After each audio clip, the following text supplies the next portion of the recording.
VOA news minute के साथ मैं हूं मोहम्मद आतिफ। ईरान और 6 आलमी ताकतें मंगल को खत्म होने वाली डेडलाइन के बाद भी जौहरी प्रोग्राम पर तारीखी और देरपा मुआहदे तक पहुंचने के लिए मुज़ाकरात जारी रखेंगी। यूरोपीय यूनियन की खारजा पॉलिसी की सरबराह फेडरिशा मोगेरिनी ने कहा है कि हम मजीद चंद दिन तक मुज़ाकरात जारी रखेंगे, लेकिन इसका ये मतलब नहीं कि हम डेडलाइन को आगे कर रहे हैं। शामी कुर्दों ने अमरीकी फ़ज़ाई हमलों की मदद से 10 से ज़ायद देहात आज़ाद करवा लिए हैं जिन पर दाइश का कब्जा था। इतवार की रात से शमाली शाम पर होने वाले शदीद फ़ज़ाई हमलों और ज़मीनी लड़ाई में दाइश के 78 जंगजू हलाक हो चुके हैं।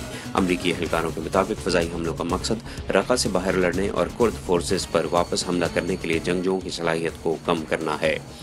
और पीर को यमन में सऊदी अरब की सरबराही में होने वाले फ़ज़ाई हमलों और ज़मीनी झड़पों में कम से कम 178 जंगजू और आम शहरी हलाक हो गए।